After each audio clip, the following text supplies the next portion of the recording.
এই পৃথিবীতে মায়া, মমতা, ভালোবাসা এই তিনটা জিনিস বড়ই অদ্ভুত। আচ্ছা আচ্ছা মানুষেরও চোখে জল আনিয়ে দেয় ক্ষেত্র বিশেষে। এরা তো ছোট শিশু। আজকে ইমন 10 দিন হয়ে গেল আমাদের বাড়িতে ছিল, আজকে বাড়ি চলে যাচ্ছে। আমি এই প্রথমবার আমার ছেলেকে এইভাবে কাঁদতে দেখলাম। আমি পুরোটা তোমাদের সাথে শেয়ার করলাম না, ও ভীষণ কান্নাকাটি করেছিল। আসলে দু ভাইয়ে একসাথে খাওয়া, ঘুমানো, খেলা সব কিছু এতটাই মায়া ভালোবাসায় আচ্ছন্ন হয়ে গেছে। দাদা বাড়ি চলে যাচ্ছে, ছেলেটাকে অদ্ভুতভাবে কাঁদলো। সারাটা দিন মন খারাপ ছিল আমার ছেলেটার। আগে কেউ আসলে বাড়ি চলে গেলে একটু মন খারাপ করতো, কিন্তু কান্নাকাটি করতো না। ছোটোর থেকে ওর পাপা দোকানে গেলেও ও কান্নাকাটি করতো না। সানা আবার ভীষণভাবে কান্নাকাটি করতো পাপা দোকানে গেলে। আজকে ওর কান্না দেখে আমারই মনটা খারাপ হয়ে গেল। যাই হোক, এই যে দুটো ননদের জন্য দুটো শাড়ি নিয়ে এসেছিলাম, তারাও এখন খাওয়া দাওয়া করে এই যে বাড়ি চলে যাচ্ছে। বোনেরা অনেকটা সকালে গেছে, দিদি ভাইয়েরারে একটু বেলা করে গেল।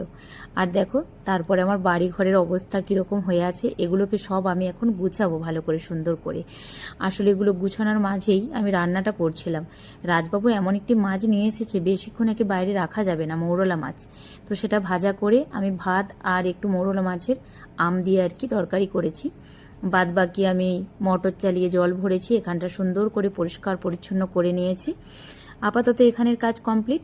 মেয়ে আজকে পুজো করে দিয়েছে। প্রত্যেক দিন পুজো করতে গেলে একটা করে জবা ফুল এরকম কানের কাছে নিয়ে বসে থাকবে, এত গোটা বাড়ি ঢং দেখিয়ে ঘুরবে। সত্যিকারের বেশ ভালোও লাগে মাঝে মাঝে আমার। আবার মাঝে মাঝে কাজের মধ্যে এমন মামি মামি করে আমাকে পরিশান করে, তখন একটু রাগ করি, বকা দিই। আর এই যে দেখো, এটা তো কালকে দিবেন্দু নিয়ে এসেছিল, আমার ছোট নন্দাই এই ছুতির ছাপা শাড়িটা নিয়ে এসেছিল। আর সানা আজকে ওপরের রুমগুলো এত সুন্দর করে গুছিয়েছে, এই বেডকভারগুলো সব চেঞ্জ করেছে। আর আমি নিচেটা গুছিয়েছি, যে কারণে না একটু তাড়াতাড়ি হয়ে গেছে, দুজনে মিলে করেছি বলে। তো আমাদের খাওয়া দাওয়া কমপ্লিট। ফ্রিজে মিষ্টি দেখলে আমি আর নিজেকে কন্ট্রোল রাখতে পারি না। সানা খুব একটা পছন্দ করে না, আমি তবু ওকে দিতে গেলাম, বললো একটু পরে খাবো। তো আমি একটা খেয়ে নিলাম। রাজবাবু ঘুমিয়ে গেছে। আর ছেলের অবস্থা দেখো, ও আমার চোখের আড়ালে মাঝে মাঝে আইসক্রিম নিচ্ছে, খাচ্ছে। বাড়িতেই এই আইসক্রিমগুলো ওরা জমিয়েছে। যাই হোক, এখন একটু রেস্ট নেবো। আজকে সকাল থেকে অনেক কাজ ছিল, তো বিকেলে এক জায়গা যাব। আসলে বিকেলে একজোড়া সোনা বাঁধানো শাঁখা কিনতে যাব। অনেক দিন ধরেই ভাবছি, আমি যে সোনা বাঁধানো শাঁখাগুলো পরি খুব একটা চওড়া না, মানে আমি একটু মিডিয়াম সাইজ কিংবা সরু সাইজটাই পরতে ভালোবাসি। তবে অনেকে এখন চওড়া সোনা বাঁধানো শাঁখা পরছে, আমার আবার খুব চওড়াটা পছন্দ না। আমি যেরকম পরি তার থেকে একটু চওড়া আমি নেবো। তো সেই জন্য এসেছিলাম, 2-3টা দোকান ঘুরে একজোড়া সোনা বাঁধানো শাঁখা আর সোনা বাঁধানো পোলা নিয়েছি।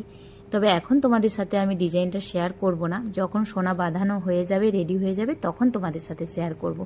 রাজবাবু পছন্দ করে দিয়েছে, খুব সুন্দর শাঁখাটা, আর পোলাটাও সুন্দর।